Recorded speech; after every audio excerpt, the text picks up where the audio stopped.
Alright, so today I'm going to be reviewing this, which is Scooby-Doo on Zombie Island. And something else. We'll get onto that something else in a minute. But yeah, so this is not only, one of the most anticipated, Scooby-Doo Blu-ray releases, but also one of my personal, this is one of the things I've wanted to release on Blu-ray. Like, this was on a list of things that I wanted to release on Blu-ray that I honestly thought would never get a release on Blu-ray, yet here it is. I'm holding it in my hand. This is a Warner Archive release here.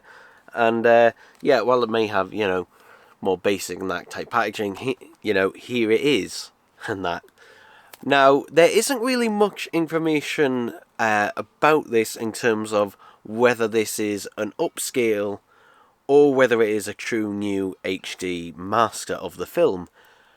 My theory is it's going to be the latter, and the reason is because on this, there's no warning or information about this being an upscale. So, for example, Reluctant Werewolf, there's actually basically information on that, even when you put the disc in, on this being an upscale and that, so the quality may not look as good.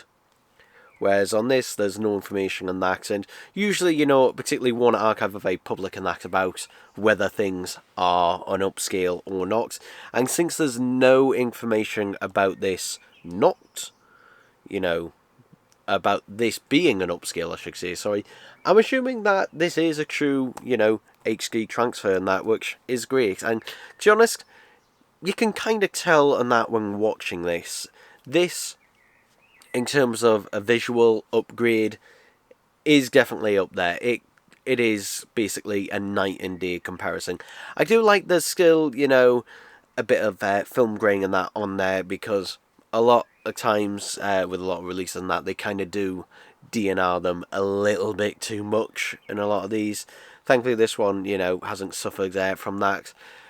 The things I will say that are present on this release that basically are present on all the Warner Archive Scooby-Doo releases is they tend to brighten them up and basically oversaturate them as much as possible on these.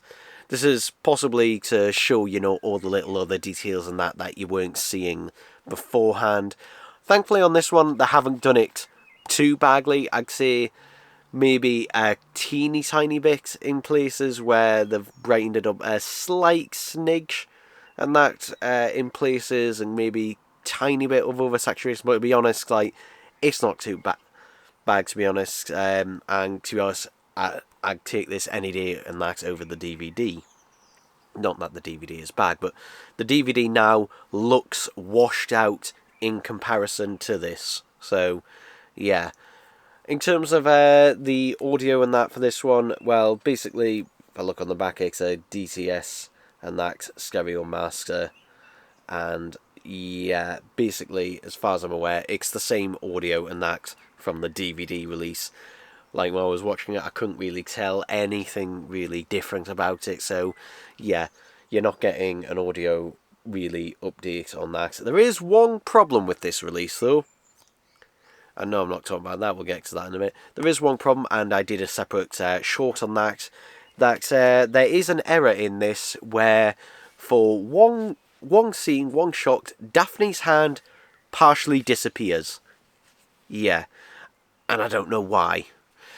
And I think it's possibly something to do with the encoding, because there's pixelation around the hand, so it's not like, when they scanned it, suddenly the hand disappeared. No. It's something to do with the encoding, because there's bits of pixelation around it, so, yeah. I don't know. I have tweeted at Warner Archive, but haven't had any reply or anything back yet from that. It is a shame. It is a shame, because otherwise, I'd have no quarrels and that about this release at all. Regardless of that, though, I'd still highly recommend it and say this is definitely the definitive, way to watch the film.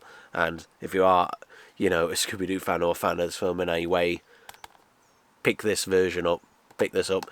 Now, obviously, this is an import, and that I live in the UK, as you probably can tell from my accent. But this is a region-free disc, so yeah, this will play in your Blu-ray players and that, basically anywhere in the world, no problem whatsoever. Now let's get on to the controversy.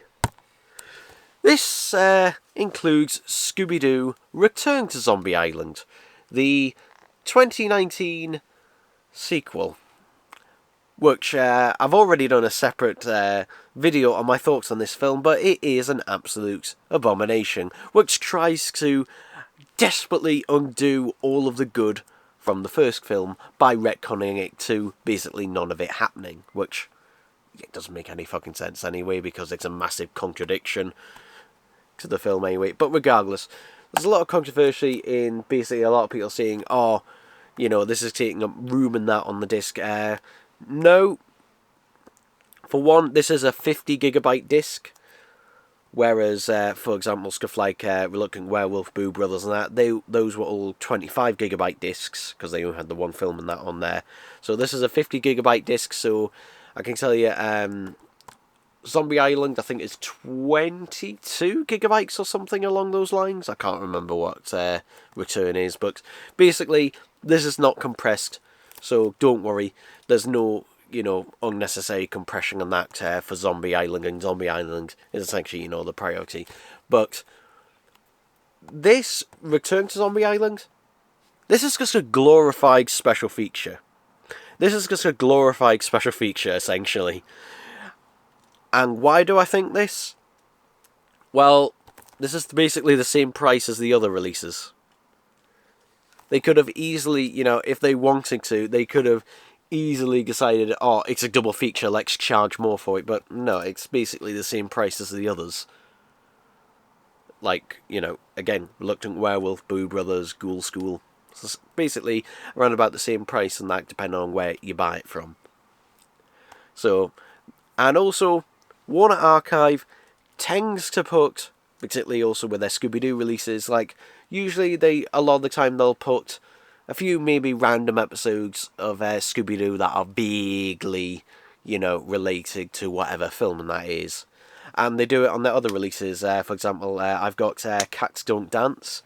That has a few Looney Tunes on there, and that, which are vaguely Hollywood and that related and that to the film. So, yeah. So, I'm guessing that this is just basically them putting this on as basically a glorified special feature. Now, the only other basically bonus material on here is the trailers for both films.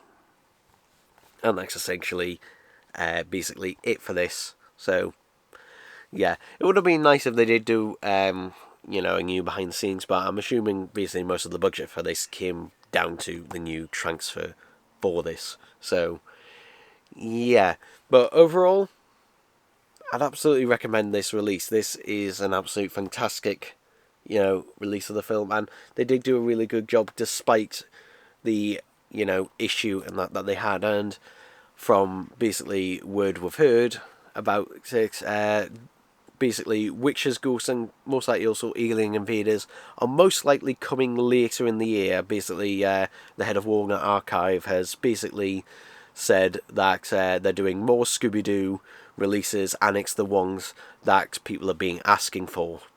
So, you know, they've done Zombie Island. Witches, Ghost is the second, you know, most logical choice, and that, so I wouldn't be surprised if that came out later on in the year, maybe towards Halloween, and definitely I will pick that one up when it comes out. So, yeah, the only thing about it is that obviously this takes up artwork and that on the front. It would have been nice if it had maybe a reversible cover where you could just have Zombie Island on the front. But regardless of all of that, you know, definitely pick up this release if you're remotely all interested in that. So, yeah, there we go, people, there we go.